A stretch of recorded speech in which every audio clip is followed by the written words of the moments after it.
what was it like having three such dominant men, Gabe, Jace, and Ash, in your head? It was a lot of fun. I have fun with all the books I write, but it was really fun for those three because they were similar in some ways, but they were very different in others, with the way they handled things, the way they reacted to things. And so it was really fun juggling those three different personalities. And, it was fun for me because I knew from the very first book that Ash was going to be even more intense than Gabe and Jace, and that, his book was going to be, a lot more passionate and emotional. And so I was really, looking forward to getting to his story. But, I had a blast with all three of them. You just answered my second question. I was going to ask, since Ash appears to be, in the first few books, the lighthearted and fun one, if you were surprised how serious he really was. No, I knew from the very beginning, before I ever even wrote the first word of the first book, I knew what Ash's story was going to be. I knew that he was going to appear to others to be more charming and more laid back, and that, because you're not in his head in the first two books. You're seeing him through other people's, other characters' eyes. So, I tried to drop a hint here and there, for readers to kind of pick up on, that hinted that he, had some hidden depths and that he was actually a lot more intense than what he appeared. And so that, when you did get to book 3 and you're finally in his point of view and you're finally in his head, you can see how he views the world, and you can see that he is a lot more intense. He's a lot more passionate. He's very loyal. He's a very emotional, character. So yeah, but that didn't surprise me at all. I knew exactly where I was going with him from the very beginning.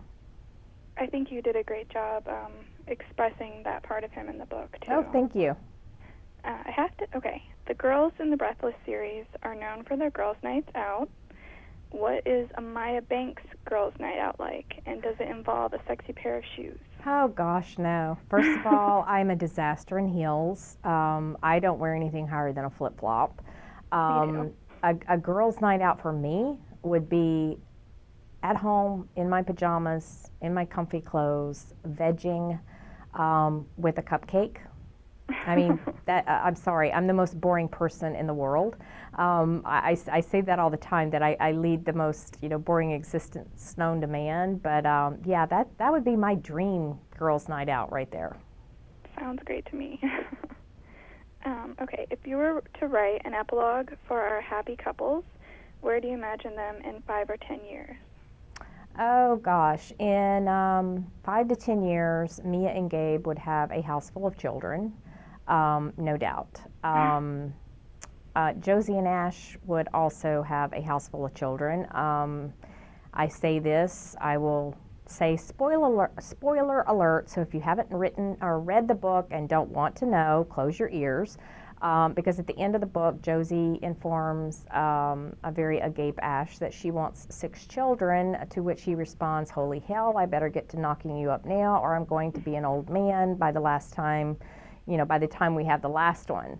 So definitely a lot of children for Ash and Josie. I think probably Jace and Bethany would have fewer, because I could see them focusing more on 1 or 2 children and being very dedicated to those children. So I probably wouldn't see them with as many, just because of their personalities and the fact that, Jace took care of Mia and raised her, for so long. So I see them waiting longer to have children than the other couples, and I think they would probably have fewer.